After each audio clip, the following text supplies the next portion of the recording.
මගේ ආදර ප්‍රමාන්තේනි නත්තල දොරකඩ හින හෙනවා කොරෝනත් එක්කම තියෙනවානේ. මේ සැරේ නත්තල අනිත් හැම නත්තලකටම වඩා වෙනස් නත්තලක්. මම හිතනවා වචනය අද දවසේ වචනය ඒ නත්තල ගැන ඔබට මට හරියටම කියා දෙන වචනය.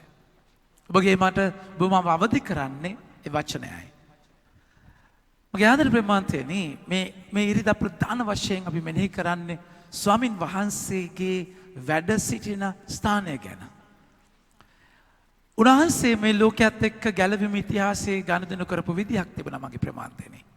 ඒ ගනුදෙනු කරපු විදියේදී උන්වහන්සේ ඊශ්‍රායල් ජනතාව ද්විතීන සංග්‍රහය 7:7 කතා කරලා කියනවා ඔබ කුඩා පිරිසක් වෙච්ච නිසා මම ඔබ තෝරගත්තා.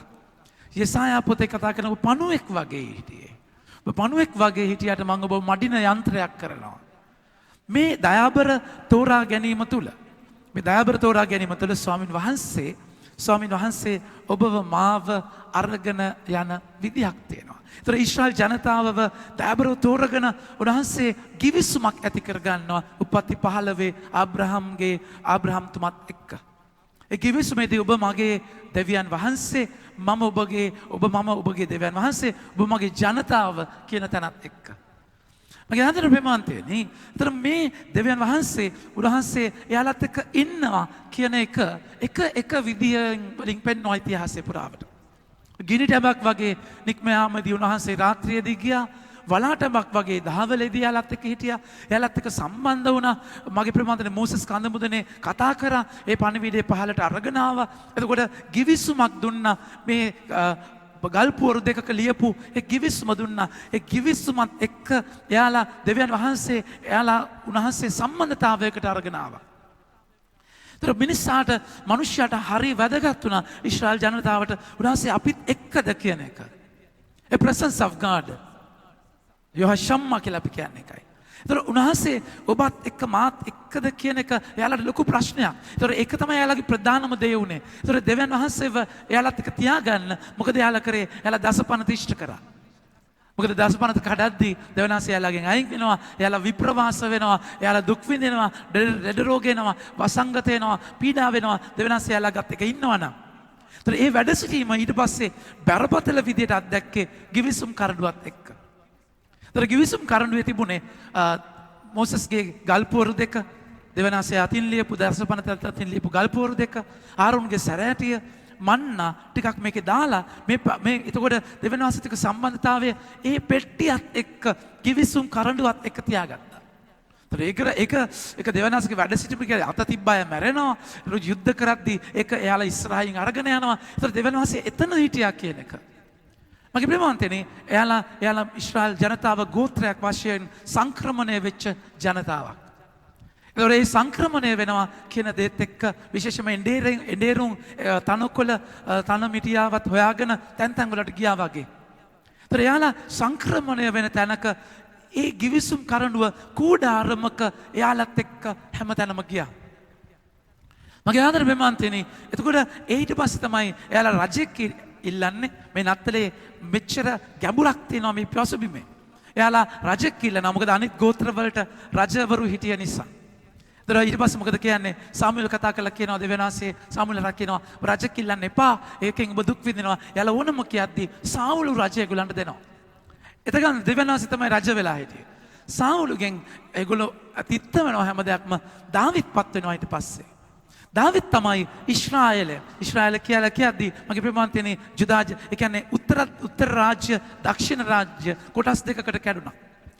එතකොට මේ හැම රාජ්‍යයක්ම දාවිත් තමයි මුලින්ම එක්සේසත් කරන්නේ.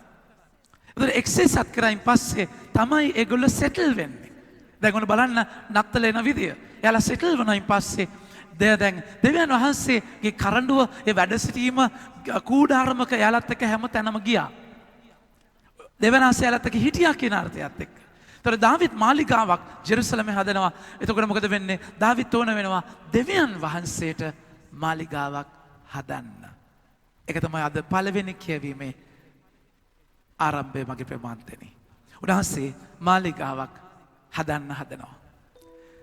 මගේ ආදරණීය ප්‍රේමවන්තයනි, ඔබගේ මගේ ජීවිතයේ උන්වහන්සේ ඉන්න ඕනේ. ඔබ උන්වහන්සේත් එක්ක නැත්තම්, උන්වහන්සේ ඔබගේ ජීවිතේ නැහැ කියලා තැනක, ඒක ඔබගේ මගේ ජීවිතේ අමාරු තැනක්. මොකද අත්ත මිදිවරට සම්බන්ධ වෙනවා වගේ සම්බන්ධකමක් නැතුව ඔබට පළ දරන්න විදියක් නැහැ. මගේ ආදරණීය ප්‍රේමවන්තනි, නත්තලේ ප්‍රධානම තේරුම දෙවියන් වහන්සේ අප සමගයි. එම්මැනුවෙල්. ඒක පාටියක් එක්කද නැතුවද කියන එක නෙමෙයි. හොඳ ඇඳුම් එක්ක නැතුවද කියන එක නෙමෙයි. සමහර වෙලාවට ඔබ මේ ඉරිදා නත්තලේදී පල්ලි යන්න බැරි වෙයිද කියලා දන්නෙත් නැහැ. හැබැයි උන්වහන්සේ මාත් එක්ක ඉන්නවා කියන සහතිකය දේව වචනය හරහා මම අයිති කරගන්නට ඕනේ. ඒකයි දාවිත් ඕන උනේ මගේ ප්‍රේමාන්තනේ මාලිකාවක් හදන්න එතන. හැබැයි ලස්සන දෙයක් තියෙනවා. දාවිත් පොරොන්දුවක් දෙනවා සාමුවෙල් හරහා. ඔබගේ පරපුර සදාහටම තියෙනවා. ඔබ නෙමෙයි ඒක හදන්නේ. පරපුර සදාහටම තියෙනවා. ඊට පස්සේ ඇත්තටම කිව්වා වගේ දාවිත් පස්සේ සලමුන් රජකමට පත් වෙනවා. ලෝකෙ හිටිය ප්‍රඥාවන්තම රජතුමා තමයි කරන්න පුළුවන් මෝඩම් වැඩේ කරේ. ඒ කියන්නේ අන්නේ ආගමික බිරින්දෑවරුන් කසාද බැඳලා ඊට පස්සේ දේවාල හදාගෙන ජෙරුසලම ඇතුලේ ඊට පස්සේ රට ආයි කැඩෙනවා. ඒ සලමුන් හදපු ඒ මහා මාලිගාව මගේ ප්‍රමාන්තනේ අවුරුදු 100ක්වත් තියෙන්නේ. බැබිලෝනියාව එක යටත් කරගෙන කඩලා දානවා. එතකොට මේ දාවිත් කතා කරපු දාවිදගේ පොරොන්දුව ඒ මාලිගාවේද තිබුණේ. එයාලා හදපු මාලිගාවේද තිබුණේ. සදාටම පවතින රාජ්‍යයක් ගැන කතා කරනවා. සලමුන්ගේ රාජ්‍ය ඉවරයි. උත්තර රාජ්‍ය දක්ෂිණ රාජ්‍ය කැඩෙනවා. බෙදෙනවා. ඊට පස්සේ කවුරුත් එකසිසත් කළා නැහැ අදටවත් කාවුරු. ඊට පස්සේ මගේ ප්‍රේමන්තනේ තව මාලිගාවක් පර්සියානු අධිරාජ්‍ය විසින් එයාලට ඉඩ දෙනවා මාලිගාව හදන්න. එතකොට ඒ රාජ්‍ය හදනවා. ඊට පස්සේ අපි දකිනවා මහා හෙරෝද් රජතුමා එයා ක්‍රිස්තු වර්ෂ මුල් කාලේ එයා නැවත මාලිගාවක් හදනවා. ඒ මාලිගාව හදුවයින් පස්සේ ක්‍රිස්තු වර්ෂ 70 වෙදී රෝම අධිරාජ්‍ය සම්පූර්ණයෙන්ම ටයිටස් අධිරාජ්‍ය ඒ මාලිගාවත් විනාශ කරනවා. අද වෙදී තියෙන තාප්පයක් විතරයි. වේලිං වෝල් කියලා කියන්නේ ඒකයි. ඒ තාප්පෙට තමයි ජුදා ජාතිකයෝ අද ඔළුව ගග හඬන්නේ. මොකද ඒගොල්ලෝ හිතන්නේ දෙවියන් වහන්සේගේ වැඩ සිටීම එතන කියලා. මගේ ආදර ප්‍රේමන්තයනේ උදාසේ සමරිතානු ස්ත්‍රියට කතා කළා කියනවා. ඔබ ජෙරුසලමේ යාවිලා සමරිතානුවරය ඒලෝ ගර නමස්කාර කරේ කන්දක ඔබ ජෙරුසලමේවත් අර කන්දේවත් නමස්කාර කරන කාලයක් නෙමෙයි. ඔබගේ හදවත තුල ස්පිරිත්තුවේ නම දෙන කාලයක් එනවා. මගේ ආදර ප්‍රේමන්තයනේ ඒක අපි දකින්නේ ජේසු අම්මගෙන්. ජේසු අම්මා ඒ මාලිගාව වුණා දෙවියන් වහන්සේව දරාගත්තා. මේ නත්තල දොරකඩ ඉන්න මම ඉගෙන ගන්න ඕනේ අම්මගෙන්. ස්වාමීන් වහන්සේ මගේ ආදර ප්‍රේමන්තනේ උන්වහන්සේ 1 කොරින්ති 3 වෙනි පරිච්ඡේදයේ 16 වෙනි වගන්තියේ කතා කළා කියනවා. 1 කොරින්ති 3 වෙනි පරිච්ඡේදයේ 16 වෙනි වගන්තියේ බලන්න උන්වහන්සේගේ වචනය. උන්වහන්සේ කතා කළා කියනවා මේ මාලිගාව කවුද කියන එක. ඔබ දෙවියන් වහන්සේගේ කියන්න මන්දිරය බවත් ඔබ තුල දෙවියන් වහන්සේගේ ආත්මයන්න් වැඩවසන බවත් නොදන්නහුද? මගේ ආදර ප්‍රේමන්තයනේ ඔබ මම ස්වාමීන් වහන්සේගේ මාලිගාව ඒක අයිති කරගත්තේ දේව අම්මා. ජේසු කතා කරලා කියනවා මේ මාලිගාව ඔබ හදපු මාලිගාව අවුරුදු 43ක් හැදුවා. ඒ මාලිගාව මම කඩනවා. කඩලා දවස් 3කින් හදනවා. ජේසු කතා කරේ ජේසුගේ ශරීරය කියලා ජෝන්තුමාගේ දෙවනි පරිච්ඡේදය කතා කළා කියනවා. ජෝන්තුමාගේ ජේසුගේ ශරීරය කියලා. මගේ ආදර ප්‍රේමන්තයනේ ඒ ශරීරය ඒ සිරුර සුදාත්මයන්ගේ මන්දිරයයි. ඒ මුල්ම ඉඩ දුන්නේ දේව අම්මයි. එතකොට නත්තල කියලා කියද්දී මේ අපේ ගවලන නාම හදනවා. නත්තල කියලා කියද්දී මගේ ආදර ප්‍රේමන්තයනේ මෙතනට ජේසු එන්න එක නෙමෙයි. මෙතනට ජේසු එන එක නෙමෙයි. ඒක ලස්සනට ඔබ පවුලක් විදියට දෑබරව තියන් තාම ජේසුස් ඇවිල්ලා නැහැ. හරක්වත් නැහැ මං දන්න කෑම කන්න ගිහිල්ලා ඇති. ඒතර ඔබ ඒ නත්තල මේ ගවලෙන තියන්නේ ඔබගේ සිත්ලන ඇතුලේ. ඔබගේ ඇතුළාන්තයේ ජේසුව ඔබගේ ජීවිතයට අයිති කරගන්න තැනක්. මගේ ආදරණීය මාන්තනේ මේක ලස්සනටම කියා දෙන්නේ. අනිත් හැම විචූරණයකින්ම ඔබ පාලු කරලා ඔබව හිස් කරලා කොරෝනාට ස්තුතිවන්ත වෙන්න ඒ හැම දෙයකින්ම අයින් වෙලා ස්වාමින් වහන්සේ ඔබට ફોකස් එකක් දීලා තියෙනවා. ඒ ඇවිල්ලා ඔබගේ ජීවිතයේ ජේසුස් අම්මගෙන් ඉගෙන ගන්න ඒ මාලිගාව ඔබ තුල හදන්නේ කොහොමද? ඇයි තාම ඔබ ඒ දෙයක් දකින්නේ නැත්තේ? ඇයි ජේසුස් තාම ඔබගේ ජීවිතයට ආවේ නැත්තේ? ඇයි ඒ නත්තල ඔබ තුල විඳින්නේ නැත්තේ? දාවිත් රජතුමා හිතනවා මාලිගාවක් හදන්න. මගේ ආදරණීය ප්‍රමාන්තනේ පුරාණ කිවිසුමේ ප්‍රධාන කාර්යයන් දෙවියන් වහන්සේත් එක්ක ප්‍රධාන කාර්යයන් තුනක් තිබුණා. දිවසිවර කාර්ය, පූජක කාර්ය සහ එඬේරික කාර්ය. මේක කාර්යයන් තුනක්. බෞතිස්මයේ ඔබට මට ඔබ මම ආලේප ලැබද්දී මේ කාර්යයන් තුනම ඔබට මට ලැබෙනවා. ඔබ හැම කෙනෙක්ම පූජකයෙක්, ඔබ හැම කෙනෙක්ම දිවසිවරයෙක්, ඔබ හැම කෙනෙක්ම එඬේරෙක්. එඬේරික කාර්ය තමයි රාජකීය කාර්යය වෙන්නේ. ජනතාව මෙහෙවන්නට තියෙන තැන. එතකොට දාවිත් රජ විදියට දෙවනස්ගේ වචනේ විමසන්නට ඕනේ දිවසිවරයාගෙන්. දාවිත් අහනවා දිවසිවරයාගෙන් මම මාලිගාව හදන්නද කියලා. මගේ ආදරණීය මාන්තනේ නාතන් දිවසිවරයා කතා කරලා කියනවා ඔබ හදන්න ස්වාමීන් වහන්සේ ඔබ හදන්න බත්ක දෙවනස් ඉන්නවා ඔබ හිතන දේ කරන්න කිසි ප්‍රශ්නයක් නැහැ කියලා. දාවිත් හිතාගෙන ඉන්නවා අච්චර දෙයක් කරපු මුළු රාජ්‍යම එකසේ සත් කරපු දාවිත් දෙවනස්ගේ මාලිගාවක් හැදුවේ නැත්තම් කොච්චර ලස්සන සිතුවිල්ලක්ද? හැබැයි දෙවනස් කතා කළා කියනවා. යසාය 55:8 කියනවා ඔබගේ සිතුවිලි අහස වගේ මගේ සිතුවිලි ඔබගේ සිතුවිලි පොළොව වගේ මගේ සිතුවිලි අහස වගේ. ඔබගේ මාර්ග නෙමෙයි මගේ මාර්ග. ඔබ හිතන විදිය නෙමෙයි මම හිතන්නේ. ඒ නිසා දාවිත් මුලින්ම නාතන් කතා කළා කියනවා මේක හදන්න කියලා. රාත්‍රියේ දෙවනස් කතා කළා කියනවා නෑ ඔබ නෙමෙයි ඒක හදන්නේ. මම ඒක වෙන කෙනෙක් ලවා හදවන්නේ. දාවිත් සැලැස්ම අතාරින්න වෙනවා. දාවිත්ගේ සැලැස්ම දාවිත් අතාරිද්දී ජේසුස් අම්මා මරියතුමගේ ජීව දෙව අම්මගේ සැලැස්මක් තිබුණා. එයාලා විවාහ ගිවිසගෙන හිටියේ ජොසේතුමාත් එක්ක. සමහර වෙලාවට ඒක අම්මා කරපු දෙයකට වඩා අම්මගේ දෙමව්පියන් අනා ජොයකම් කතා කරගෙන ඒ වැඩිහිටියෝ කතා කරලායි දෙව අම්මට වයස අවුරුදු 15ක් 14ක් විතර. ඒ සැලැස්මක් තිබුණා. දෙව අම්මා දේව වචනයත් එක්ක හිටිය කෙනෙක්. ඒ සැලැස්ම තුළ ඉන්නේ නැද්දී විවාහ ගිවිසගෙන හිටියේ බෙත්‍රෝවල් විවාහ ගිවිසගත්තා කියලා කියන්නේ ඒගොල්ලෝ දික්කසාදයකින් තමයි වෙන් වෙන්නට ඕනේ. එතන කසාද බඳලා ඉවරයි. එයාලා ශාරීරිකව එකට හිටියේ නැති වුණාට. කැඳගෙන යන්නේ පස්සේ. මගේ ආදරේ මන්තේනි. දේවම්මගේ සැලැස්මක් තිබුණා. දෙවියන් වහන්සේ ඒ සැලැස්ම කැඩුවා. දාවිත්ගේ කැමැත්ත කැඩුවා. දේවම්මගේ සැලැස්ම කැඩුවා. එතනයි ස්වාමින් වහන්සේ එයාලගේ ජීවිතයට ආවේ. ඔබගේ ජීවිතයේ සැලැස්ම. ඔබගේ ජීවිතයේ කැමැත්ත. ඔබ හරි කියලා හිතාගෙන ඉන්න දේ. ඔබගේ සිතුවිලි. මගේ ආදරේ මන්තේනි. ස්වාමින් වහන්සේ ඔබගේ සැලැස්ම කඩලා යන්නේ. ඔබගේ කැමැත්ත හරහා යන්නේ. එක පලාගෙන කඩාගෙන එන්නේ. ඒකට ඔබ වචනයට යන්න ඕනේ. ඔබගේ ජීවිතේ ගාම්බ්‍රියෙල් වඳුරගන්න. ඔබගේ ජීවිතේ නාතන් වඳුරගන්න. ඒ නාතන් ගාබ්‍රියෙල් උන්වහන්සේගේ වචනය හරහා දෙමුවත් කඩුවක් වගේ සිතේ සිතුවිලි අරමුණු වෙන් කරන ඒ වචන හිබ්‍රු 4:12 කතා කරලා කියනවා ඔබගේ ආසදේ කැඩෙනවා.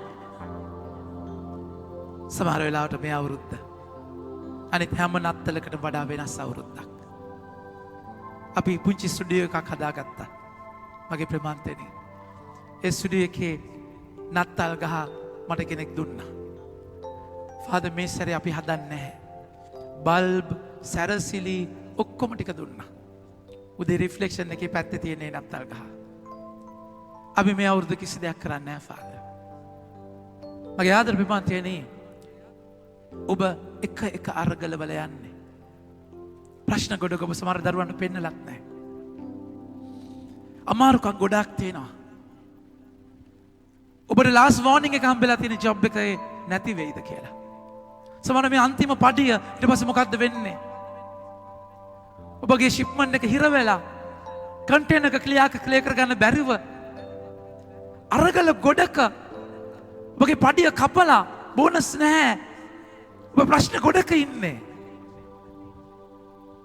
මේක දෙවියන් වහන්සේ ඔබට දඬුවම් කරලා නෙමෙයි. මතක තියාගන්න. උන්වහන්සේ දඬුවම් කරන අපච්චි කෙනෙක් නෙමෙයි. දෙවම්මගේ සැලැස්ම දෙවියන් වහන්සේ අතට ගත්තා. ජුසේගේ සිහිනය ස්වාමීන් වහන්සේ කැඩුවා. දාවිත් ආස වෙච්ච දේ උන්වහන්සේ උදුරගත්තා.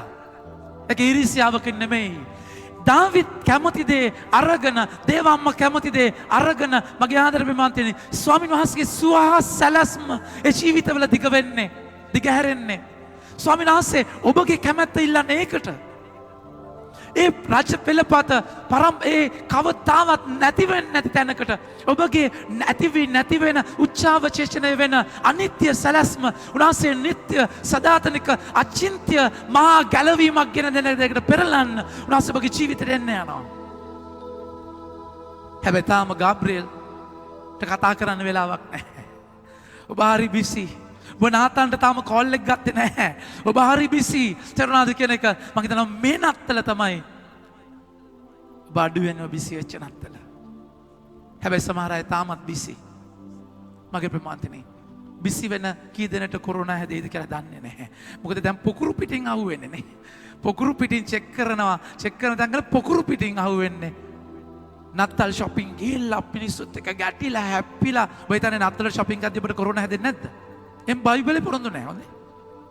එහෙම ඒවා නැහැ. ඒක නත්තල් බඩු ගන්න ඔබට කොරෝනා මම දැක්ක බෝඩ් එකක් තියෙනවා. තද්දි බෝඩ් එකක් පාස්ටර් කෙනෙක් දාලා ඔය ජේසු ජීවමානයි කොරෝනා හැදෙන්නේ නැහැ මෙහෙට එන්නද මොකක්ද එකක් කියලා ලොකු බෝඩ් එකක්. උන්වහන්සේ බයිබලේ එහෙම පොරොන්දු දෙලා නැහැ. සුද්ධවන්තයෝ ඕන තරම් ඉන්නවා. ලෙඩ වලින් මැරිච්ච. එනිසා ඔබට මේ ලෝකේ සදාතනිකත්වයක් උන්වහන්සේ පොරොන්දු වෙන්නේ නැහැ. එනිසා එන මගේ ප්‍රේමවන්තයනි මේ නත්තල ස්වාමීන් වහන්සේ ඔබව හිස් කරලා තියෙන්නේ. මම මේක පෞද්ගලිකව දකිනවා දේවස්ථානයේ වැඩ කොටත් එක්ක. මේ නත්තල වෙන නත්තල් වලට වෙන නත්තල මම මතක නැහැ මගේ ප්‍රේමවන්තයනි. බිසි කියන්නේ පුදුමාකාර බිසියක් තේරුණාද කියන එක. බිසි කියන්නේ being under Satan's yoke. BUSY. Being under Satan's yoke. ඒ කියන්නේ බිසි කියලා කියන්නේ හොඳ දෙයක් නෙමෙයි. workaholic වැඩ ඕනේ වැඩ නැතුව ඉන්න බෑ. මේ නත්තල මගේ ජීවිතේ නොමැකෙන නත්තලක් මගේ ප්‍රමාන්තනේ. මේ නත්තල මගේ ජීවිතේ වැඩිම වචනයත් එක්ක හිටිය නත්තල. වැඩිම ජේසුට ફોකස් වෙච්ච නත්තල. ඒක මම විඳින දෙයක්. ස්වාමීන් වහන්සේ ඔබව හිස් කරන්නේ උන්වහන්සේ ඔබට කන්න දෙන එක දෙනවා බය වෙන්න එපා. උන්වහන්සේ ඔබ බලා ගන්න එක බලා ගන්නවා. ඔබ උන්වහන්සේට ඔබ විමස ගන්න. මේක ඥානකාන්තියක් කරගන්න. තව දවස් 4යි තියෙන්නේ මගේ ප්‍රේමවන්තනේ. එතකොට මේක ඥානකාන්තියක් කරගන්න. ඒ ඥානකාන්තිය තුළ ඔබ ඉන්න. ස්වාමීන් වහන්සේ ඔබගේ කැමැත්ත කඩනවා. ඒක වෙච්ච ලස්සනම අවුරුද්ද මේකයි. 20යි. මගේ ආදර ප්‍රේමවන්ත මේ 20යි නත්තල මගේ ජීවිතේ නොමකින නත්තලක්. දේවා මට ගාබ්‍රියෙල් ඇවිල්ලා කතා කරා. දේවා මට කතා කරද්දී මතක තියාගන්න ඒ කැමැත්ත දෙන එක ලේසි නැහැ. ඔබ හිතන්නේ දාවිත්ට ලේසි වෙන්නේ නැද්ද? දාවිත් ප්ලෑන් කරන්න ඊට පස්සේ මෙහෙම හදන්න ඊට පස්සේ ලොකු සැලැස්මක් දේවනාසන ආදරෙන් මෙන්න මෙහෙම කරනවා කියලා දාවිත් සැලසුම් කරන් ඉන්න තැන ඒක එපා ඔබගේ දරුවෙක් එක්ක හදන්නේ. ඒක කැපකිරීමක් අතාරින්න වෙනවා. දේවා අතිශයින් කැළඹුණා. දේවම්මා බැලුවා මොකද්ද මම කරන්නේ? ඒ කියන්නේ එතන කොහොමද වෙන්නේ? ඒක ලොකු ප්‍රශ්නයක්. දේවම්මා ආරෝන්ගේ පෙළපතෙන් එන්නේ. මගේ ප්‍රේමවන්තනේ පූජක පෙළන්තියේ එන කෙනෙක් විවාහේ අවිශ්වාසවන්ත වුණා කියලා කියන්නේ. ඒගොල්ලෝ හිතන්නේ එහෙමයි මිනිස්සු. නිර්වස්ත්‍ර කරලා ගල් ගහන්නේ සාමාන්‍ය කෙනෙක්ට වඩා. ඒක බරපතල තැනක්. දේවම්මා එතන මේ ඔක්කොමත් එක්ක කොහොමද මේක වෙන්නේ? ඒක අර ඔබ මම ප්ලෑන් කරගත්ත ෆ්‍රේම් එක කැඩෙද්දී අමාරුයි. සමහර චූටි දේවල් වෙනස් කරන්න අපිට අමාරුයි. පල්ලියේ ඉඳන් ඉන්න බංකුවේ තැනකුත් තියෙනවනේ. එතන ඉන්න ඕනේ. එහෙමනම් තල්ලු කරලා යනවා. එතන තමයි තියෙන්නේ ෆියුස් එක. මගේ ප්‍රමාන්තනේ. එහෙම තැනක අපිට චූටි දේවල් වෙනස් කරන්න අමාරු තැනක ජීවිතේ මේ වගේ දෙයක් වෙනස් වෙද්දී ඒක අමාරුයි. හැබැයි මතක තියාගන්න. උන්වහන්සේ කවදාවත් බලහත්කාරකමෙන් එන්නේ නැහැ. He will never persuade. උන්වහන්සේ කවදාවත් බලෙන් ඔබගේ ජීවිතේට එන්නේ නැහැ. ඔබට අවුරුදු 20යි නම් නත්තල් 20ක් ගිහිල්ලා උන්වහන්සේ දොරකඩ ඉඳලා ආයි ගිහිල්ලා ඔබට 40යි නම් 40ක් ගිහිල්ලා උන්වහන්සේ දොරකඩ ඉඳලා ආයි ඔබගේ ඉයස් එක එනකන් 60යි නම් 60ක් ඉඳලා තාම නෑ නත්තල් තේරුණාද කියන එක ඔබට මතකද ඔබට නත් ගිය අවුරුද්දේ නත්තල් හම්බෙච්ච තෑග්ග මම පොඩි වීඩියෝ එකක් කරලා තිබ්බා බලු පැටියෙක් දීලා මම බලු පැටියා නිකන් මම හිතන්නේ මම ලැබ්‍රඩෝ world best pet dog නත්තල් තොප්පියකුත් දාලා so cute very cute and very cute යේසු බබෙක් පැත්ත බලාතකවත් නෑ තේරුණාද චුටි කාලේ තෑගි වලින් සතුටු වෙන්න. හැබැයි නත්තලේ ගැඹුර, නත්තලේ ආදරය, නත්තලේ මීනින් එක තේරුම ඔබගේ ජීවිතේ විඳ ගන්න. ස්වාමීන් වහන්සේ ඔබගේ කැමැත්ත අහනවා. මුලින්ම ඔබ වචනයට හුම්කම් දෙන්නේ. වචනය ඈතයි. වචනයත් එක්ක ගනුදෙනුවක් නැහැ. හැබැයි වචනය තුල අර මහා පාරේ වැටෙන බීජ වගේ කුරුල්ලෝ ඇවිල්ලා හිඳන් යනවා.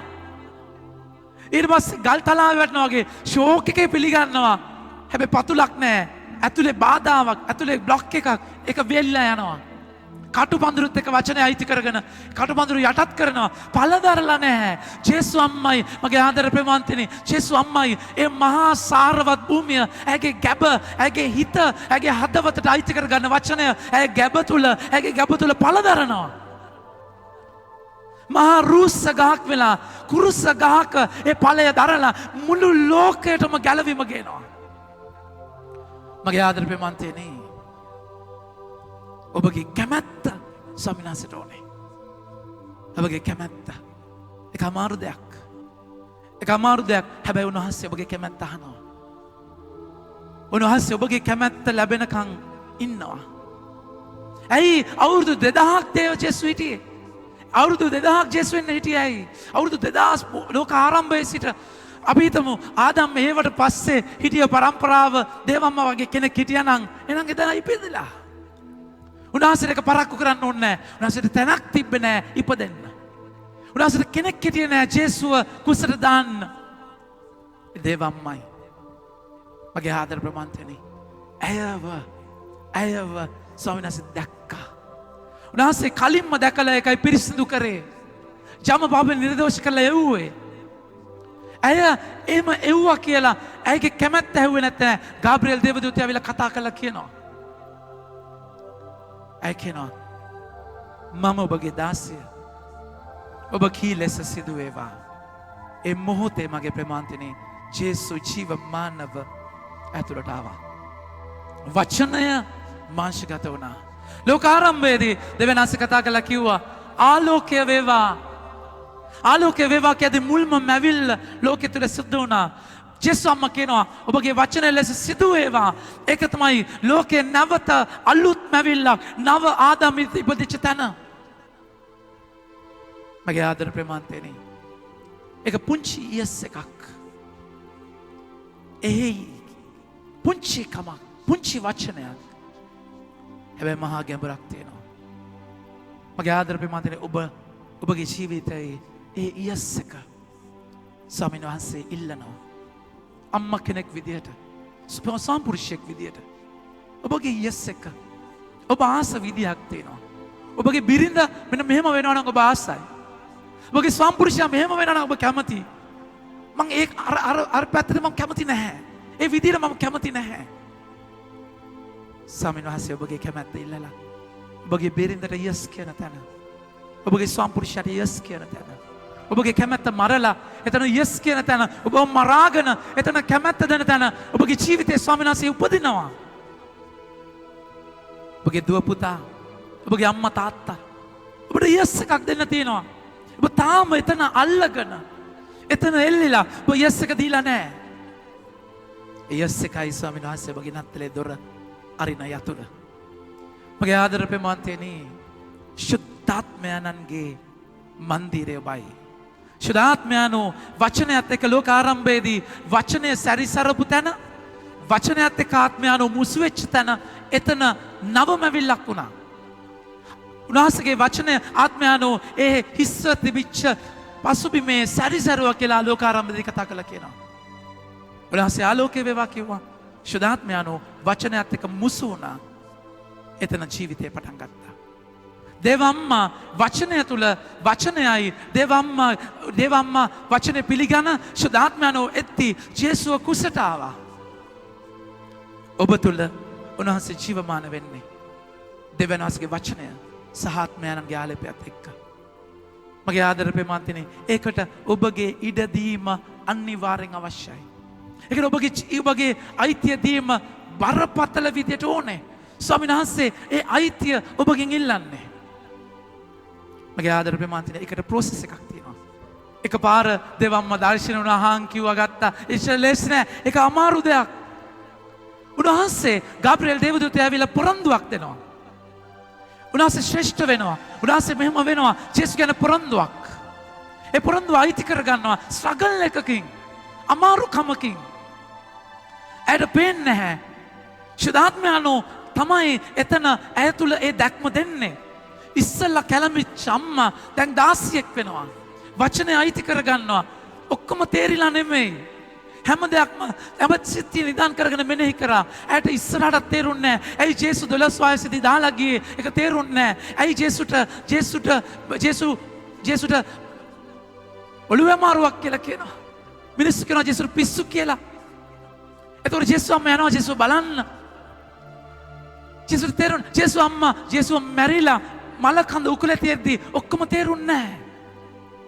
හැබැයි සිතිය නිදාන් කරගෙන මෙනෙහි කරා. ශාස්ත්‍රවන්තයෝ දේවල් කියපු දේවල්, එඬේරු කියපු දේවල් තේරුන්නේ නැහැ ඔක්කොම. හැබැයි සිතිය නිදාන් කරගෙන මෙනෙහි කරා.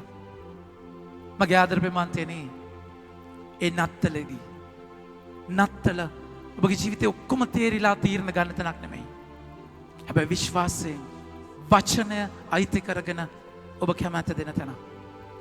ඒ වචනය දරුවෙක් වගේ ඔබට ලැබෙන්නේ මතක තියාගන්න. දරුවෙක් වගේ ලැබෙන්නේ. දරුවෙක් ලැබෙන ජේසු ඉපදුනහම කෙලින්ම ඇවිදගෙන ගිහලා කතා කරලා ප්‍රාතිහාර්ය කරන්න ගත්තේ නැහැ. ජේසු දරුවෙක් වගේ ඉපදුනේ. ඒ දරුවා ගොඩ නැගෙන්නට ඕනේ. වචනය ඔබ තුල ගොඩ නැගෙන්නට ඕනේ. වචනය දලු දාන්නට ඕනේ. වචනය පරිණත වෙන්නට ඕනේ. වචනයෙන් පෝෂණය වෙලා මගේ ප්‍රේමාන්තනේ ඔබ බඩ ගන්නට ඕනේ වචනය තුල. බඩ ගාලා ඔබ හෙමින් වැටි ඇවිදින්න ඕනේ වචනය තුල. ඇවිදින ඔබ දුවන්න ඕනේ. ඊට පස්සේ දේවල් කරන්න ඕනේ. මේ වචනය ඔබ තුල වැඩෙන තැනක්. නත්තල කියන්නේ මංගල්‍යයක ආරම්භය මිසක් අවසානය නෙමෙයි. ඒ තුල ඔබට ගමනක් තියෙනවා මගේ ප්‍රේමාන්තනේ. ජේසු අම්මා ඉඩ දුන්නා වගේ ඒ වචනට ඉඩ දෙන්න. ඒ වචනට ඉඩ දීලා ස්වාමීන් වහන්සේට එහි කියලා ඒ වචනේ අයිති කරගන්න. ඔබගේ කැමැත්ත කඩලා උන්වහන්සේගේ කැමැත්තට ඉඩ දෙන්න. ඒ සිංහාසනය සදාතනිකයි. ඔබ මා තුල දාවිද්ගේ පෙළපතින් පටන් ගත්ත ඒ රාජධානිය ඔබ මා තුල රජ වෙන්නට, ඔබ උන්වහන්සේගේ රාජ්‍යයක් වෙන්න, ඔබ උන්වහන්සේගේ මාලිගාව වෙන්න, ඔබ උන්වහන්සේගේ කැමැත්ත ඔබගේ ජීවිතයේ ඉෂ්ට වෙන තැනක මගේ ආදර ප්‍රේමාන්තනේ ඔබ ඒ වචනය අයිති කරගන්න ස්වාමීන් වහන්සේ ඔබට ආරාධනා කරනවා. මම ඔබට ආරාධනා කරන සුළු මොහොතක් දෙනෙත් වසා ගන්න. සුළු මොහොතක් දෙනෙත් වසා ගන්න. ආත්මයන්ට ආරාධනා කරන්න. මට ස්වාමීන් වහන්සේට එහි කියන්න තියෙන කොතනද? උන්වහන්සේට කැමැත්ත දෙන්න තියෙන මම කොහේද? විමසන්න හදවතින්. තාම උන්වහන්සේට මං ඉඩ දුන්නේ නැත්තේ කොතනද? විමසන්න හදවතින්. දේවම්ම කැළඹුණා. ඔබට බයයි. ඒ සැලැස්ම වෙනස් වෙද්දි මොකක් වෙයිද කියලා බයයි. හැබැයි ඒක උන්වහන්සේට කියන්න. දේවම්ම ඇහුවා කොහොමද මේක වෙන්නේ? මං පුරුෂයෙක් දන්නේ නැහැ. පුරුෂයෙක්ගේ දායකත්වයක් නැතුව උන්වහන්සේ පුරුෂයෙක්ව මවනවා. දෙවියන් වහන්සේට සියල්ල කරන්න පුළුවන්. වචනය අද කතා කරලා කියන උන්වහන්සේට සියල්ල කරන්න පුළුවන්. එනිසා බය වෙන්නට එපා. ඔබගේ සැලැස්ම අතාරින්න. බය වෙන්නට එපා. ඔය ඉඩදීම තුල උන්වහන්සේ ඔබට හිතා ගන්න බැරි දෙයක් දෙනවාමයි මගේ ප්‍රමාන්තේනේ. ඒ තැනට අවදි වෙලා ස්වාමීන් වහන්සේගේ ශක්තිය ඉල්ලන්න. 1 කොරින්ති දෙවනි පරිච්ඡේදයේ 9 වෙනි වගන්ති අපි කියවන්නට යනවා. උන්වහන්සේගේ වචනේ බලන්න 1 කොරින්ති දෙවනි පරිච්ඡේදයේ 9 වෙනි අපි සියලු දෙනාම කියමු. උන්වහන්සේට ආදරය කරන අයගේ ශුද්ධ ලියවිල්ලේ ලියා ඇති ලෙස කියන්න. ශුද්ධ ලියවිල්ලේ ලියා ඇති ලෙස දෙවියන් වහන්සේට ප්‍රේම කරන්නන්ට උන්වහන්සේ සූදානම් කර ඇත්තේ කිසිවෙකු කවදාවත් ඇසින් නොදුටු කනින් නොඇසු සිතින් නොසිතූ දෙවකි. මගේ ආදර ප්‍රමාන්තයනි, ඔබගේ සැලැස්ම අතාරින තැන යකා කියයි ඔක අතාරින්න එපා. දේව අම්මට කියන්න ඇති ඔය ගත කරන සිම්පල් ලයිෆ් එක ඇති. ජුසේතුමත් එක්ක සරල ජීවිතයක්. ජුසේතුමා කොච්චර හොඳ කෙනෙක්ද, සත්ගුණවත් මිනිස්සෙක්. ඔය සැලැස්ම ඇති. අනම්මනම් අහක යන කරදර ඇඟේ දාගන්න ඕනේ නැහැ. ගල් වලින් ගුටි කාලා මැරෙන්න ඕනේ නැහැ. මේක රිස්ක් එකක් ගන්න ඕනේ නැහැ. ඔබ යන විදියට යන්න කියලා යකා කියයි. ඔබගේ හුරුව, ඔබගේ පුරුද්දත් එක්ක ඔබ ජීවත් වෙයි. මගේ ආදරේ මන්දනේ හැබැයි ඉඩදීම තුලයි හිතා ගන්න බැරි දෙයක් උනේ. පාපය සාතන් ඉල්ලුවේ ඒ තහනම් ගහෙන් කන්න. ඒ එක ගෙඩියකින්, එක තහනම් ගෙඩියකින් මුළු යායම නැති වුණා. ඔබගේ පුංචි කැමැත්තෙන් ස්වාමින් වහන්සේට මහා යායක් දිගාරින්න පුළුවන්. ඒක ආරම්භයක් මගේ ප්‍රමාන්තයනේ. ඒ නිසා ඉඩ දෙන්න, ස්වාමින් වහන්සේට ඉඩ දෙන්න, උන්වහන්සේට කතා කරලා කියන්න, ඒ ගාබ්‍රියෙල්ට ඇහුම්කන් දෙන්න, ඒ නාතන්ට ඇහුම්කන් දෙන්න. ඔබ කියන හිතාගෙන යන දේ දාවිත් නාතන්ගෙන් ඇහුවා වගේ මගේ ප්‍රේමවන්තනි, මේක හරිද මම කරන දේ, මේක කැමැත්තද ස්වාමින් වහන්සේ වචනය තුළ විමස ගන්න. ස්වාමින් වහන්සේ ඒ තුළ ඔබට කතා කරනවා. ඒ තුළ කතා කරලා ඔබගේ ජීවිතයට එන්න බලාගෙන ඉන්නවා. එදාට ඔබට සුබ නත්තලක් වෙයි. එදාට ඔබ ජේසුව අයිති කරගනී. හැබැයි අයිති කර ගැනීම තුළ ගමනේ ආරම්භයක්. ඒ තුළ ඔබට කට්ටක් කන්න වෙනවා. ජේසුව අයිති කර ගැනීම තුළ උන්වහන්සේ ගිනිලන්නා වගේ ඒ තුළ ඔබට ගමනක් යන්න වෙනවා. නත්තලේ තෑගි සුන්දරත්වය වගේම ඒ හරහා ඔබ යන ගමනේදී ඔබ දිගටම දේව අම්මා වගේ ජේසුව අයිති වෙච්ච ගමම්ම සැලසුම් කැඩිලා එල ආස දේවල් බිඳිලා හැබැයි ජේසු අම්මාගේ හදවත කඩුවකින් මෙන් සිදුරුණා කියලා සිමියොන් කතා කියනවා. හැබැයි ඇතුලාන්ත සතුටක්, ඇතුලාන්ත සතුටක්, ප්‍රීතියක් ස්වාමීන් වහන්සේ දෙනවා. මගේ ආදර ප්‍රේමවන්තයනි, මගේ ආදර ප්‍රේම joy and happiness. මේක අයිති කරගන්න. joy and happiness. joy කියලා කියන්නේ ප්‍රීතිය. ප්‍රීතිය. joy ඒ ප්‍රීතිය ශුද්ධාත්මයන්ගෙන් ගලාතිය 5:22 කතා කරලා කියනවා ශුද්ධාත්මයන්ගෙන් ලැබෙන ඵලයක්. සතුට කියලා කියන්නේ බාහිරව ඒ වෙලාවේ විඳලා නැති වෙන දෙයක්. සතුට. happiness. සතුට තීරණය වෙන්නේ බාහිර සාධක. ඔබ අද සතුට වෙනවා, හෙට දුක් වෙනවා. දුක සැප දෙකට පෙරලෙනවා වගේ. හැබැයි ප්‍රීතිය අතුලාන්තේ නොවෙනස්ව තියෙන දෙයක්. ප්‍රීතිය ඇති වෙන්නේ කොහමද? සතුට ඇති වෙන්නේ කොහමද? ඔබ බාහිරෙන් ඔබව සතුටු කරගන්න පුළුවන් මගේ ප්‍රේමවන්තයනි. බාහිර ලෝකයේ සතුටු කරද්දී ඔබ සතුටු වෙයි. ඔබ ඒ දේවල් එක්ක සතුටු වෙනවා. හැබැයි ප්‍රීතිය ශුද්ධාත්මයන්ගෙන් ලැබෙන්නේ. ඔබගේ කැමැත්ත කරද්දී ඔබට සතුටක් දැනෙනවා, ගතියක් දැනෙනවා, ත්‍රිල් එකක් දැනෙනවා. හැබැයි ඔබගේ කැමැත්ත මරලා ස්වාමීන් වහන්සේගේ කැමැත්ත කරද්දී ඔබට ප්‍රීතිය ඔබ තුළ ඇති වෙනවා. නත්තල කියලා කියන්නේ ඒ ප්‍රීතියේ මංගල්‍යය. ඔබට සතුටයි ප්‍රීතියයි එකට ලබන්න බෑ. එහෙම ලබන්න බෑ. එක්ක ඔබ සතුට කැප කරන්න ඕන ප්‍රීතිය ලබන්න, ප්‍රීතිය කැප කරන්න ඕන සතුට ලබන්න. ඒක දෙකම වෙන්නේ නැහැ. ඒ නිසා සතුට කැප කරමු, ප්‍රීතිය අත්දකිමු. ස්වාමීන් වහන්සේගේ කැමැත්තට එහි කියමු.